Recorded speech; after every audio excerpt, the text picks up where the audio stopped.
are entering Corsi Nation. This is Jerome Corsi, and today it is Wednesday. It's October 22nd, 2025. I want to cover several stories today. You can see I'm traveling, another hotel room. And first I want to cover the story about Trump yesterday canceling his meeting with Putin. That's the big story. Cover what that means. Secondly, some things on the Gaza developing. J.D. Vance, Vice President, is in Israel now, trying to maintain and supervise that ceasefire.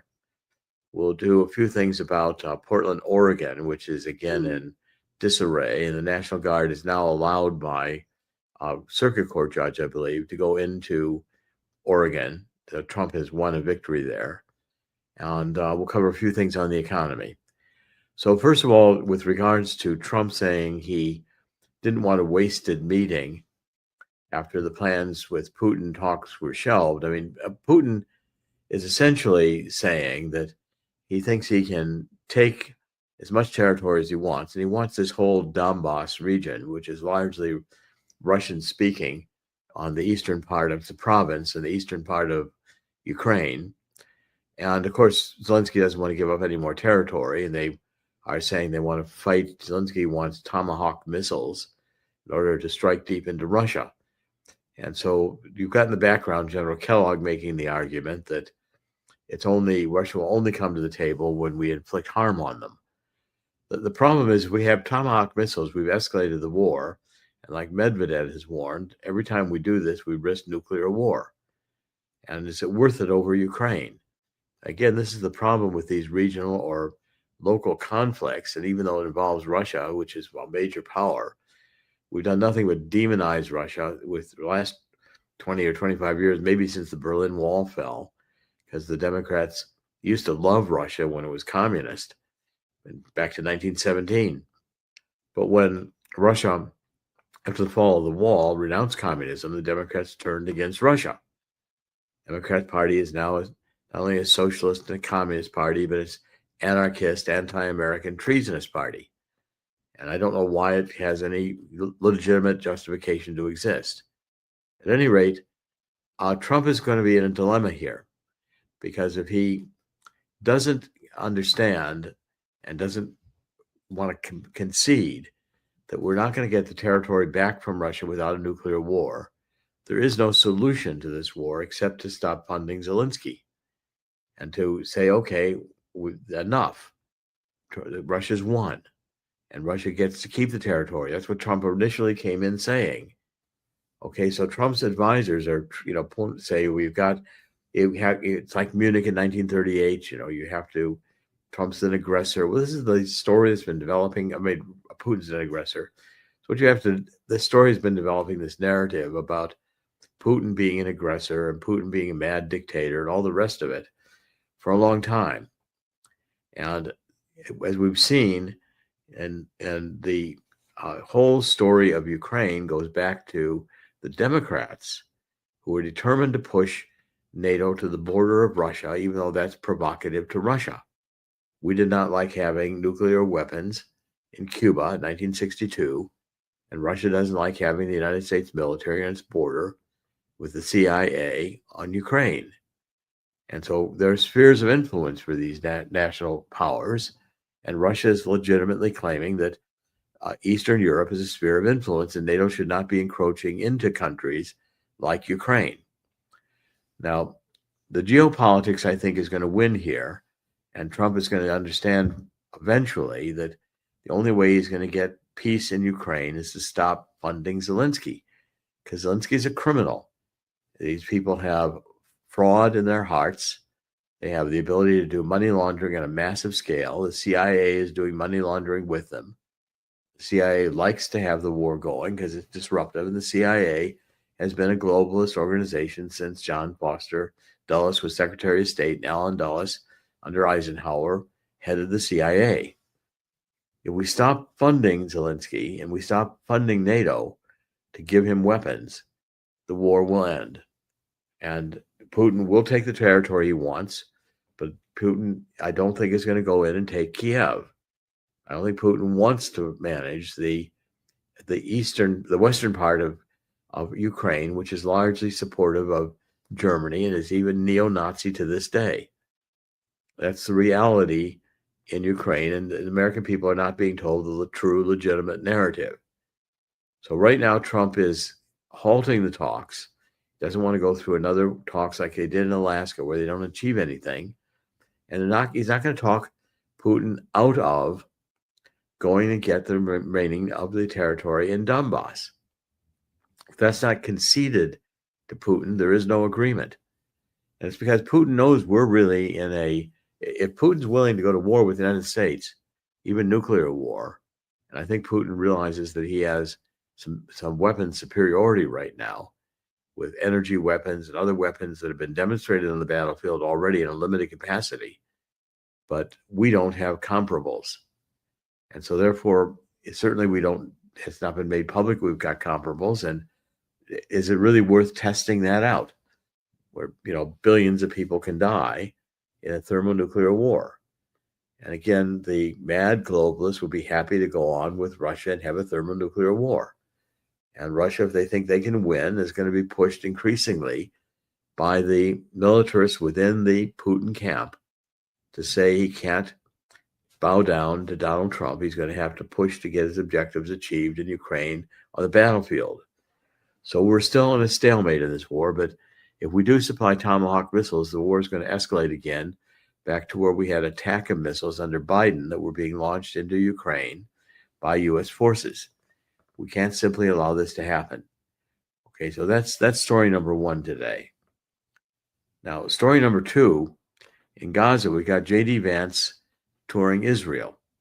And I think Netanyahu, who's listening, I wrote an article last week in American Thinker saying that Netanyahu had made a bad mistake when he attacked Qatar to get Hamas terrorists who were leaders hiding there or working out of Qatar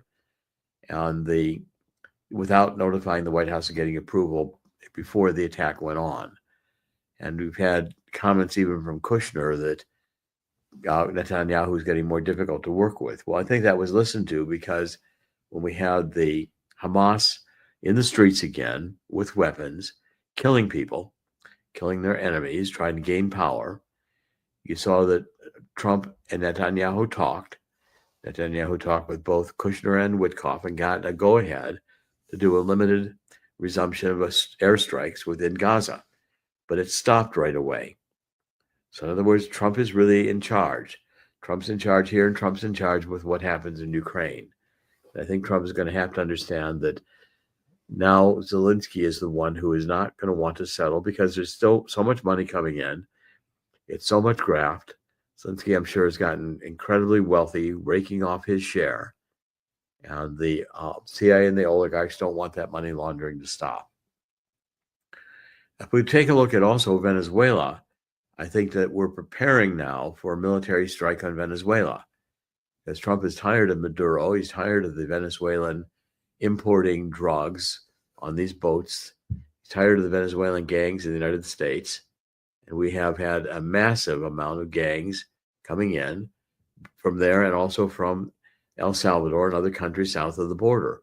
The Biden administration had an open borders policy, and that open borders policy allowed an unfiltered and unsecured group of illegals to flood the country, which the Democrats love because they have the voting by the illegals, which is what they thrive on. Now, Tulsi Gabbard just made a comment the other day, and I thought this was really important, where she was saying that the Dominion machines have stolen a lot of elections. So we're beginning to see the beginning of a White House campaign to make the public aware that these voting machines have problems to them. They can't be used in the future. We have millions and millions of illegals on the voting rolls, which we have shown at God's Five Stones. Christopher, show God's Five Stones. We're doing another round of fundraising because we're seeing that Donald Trump is preparing this memorandum, a new memorandum to come out on voter integrity. I think putting the troops in the cities is also a early indication that if Donald Trump needs to have the troops run the 2026 midterm elections, that'll happen. We're not going to have illegals vote the way the Democrats want to continue stealing elections. And in Wisconsin, there's mobilization to show that how many, because in Wisconsin, as I reported, a judge made a decision that the Wisconsin Election Commission has got to enforce new procedures for voter ID to make sure that no illegals vote. Texas just had a report out of Texas that there are also thousands of illegal immigrants on the Texas official voting rolls. I've said in states after states, you've got a situation where the Democrats have allowed this open registration. Sometimes you don't even need an ID to register or to vote. And that is designed to get illegals voting. It's designed to steal elections because those illegal or false records will yet get a legitimate state ID, and they can be used to vote in person if it's a personal registration, or if it's done within the computer, it can be used in a mail-in ballot fraud scheme. And you've got here also the development yesterday that Jim Jordan referred Brennan, a former CIA chief under Obama and Biden, for criminal prosecution for lying to Congress. So we're going to have more and more indictments unfolding. And now we got to see whether we can get prosecutions of these people, because the Obama coup d'etat is going to be exposed. And I wrote a book on this called Coup d'etat 2020, in which I made the point and clearly established the case we're seeing now, that Obama completely concocted the Russian narrative, the Russian collusion narrative. And it was a lie from the beginning, and the Democrats knew it was a lie from the beginning.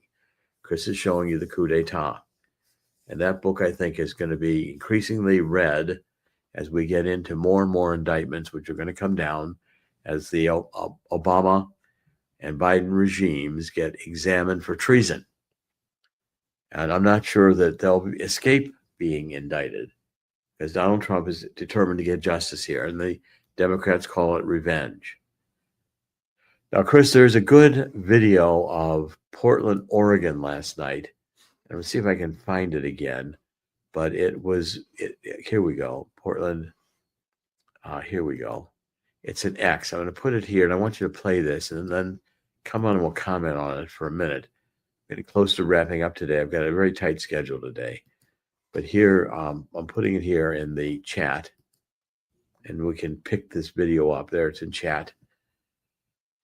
Portland, Oregon is descending into chaos again. And it's really a civil war going on in Portland, Oregon.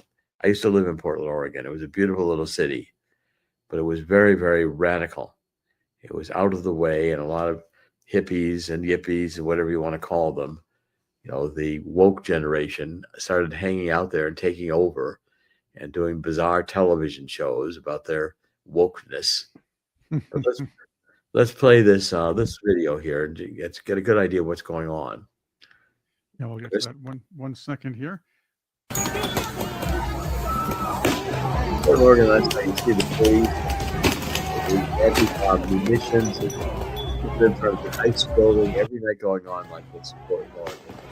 Police with gas masks, ICE advancing, a complete chaos in crowd and shouting and explosions. You can hear the explosions in the background. I mean, Chris, this is like urban warfare. Again, it's your basic civil riot. These kids think what they're doing is cool, and they think they have the moral high ground. So they'll stop at nothing. Of course, they'll cry once they're captured and put into or in custody. Right. But right now they're all brave because they figure they outnumber the police. They can do what they want. They can say they're a part of this. But once they're caught, they're crying little babies. And you've seen this. This happened several times already. We've seen it. But here, the situation is, okay, that's enough. We've seen the video. The point is that this is not legitimate behavior. They'll say this is mostly peaceful protest. That's, again, the narrative that the Democrats will put out. I mean, I don't see how the Democrats can lie so constantly about everything, but they sure do. And this riot, all you have to see is a few clips of that, and you can see why Trump is sending in the National Guard. If the judges stop him, he'll just use the Insurrection Act. Chris? Again, well, remember, you have a mayor that actually said when he was campaigning, "I am Antifa." Right. So all these kids know that even if they are caught and if they are crying in custody, they're either going to get a slap on the wrist and be let go. The Democrat prosecutors aren't even going to bother prosecuting them, and they'll just come back another day.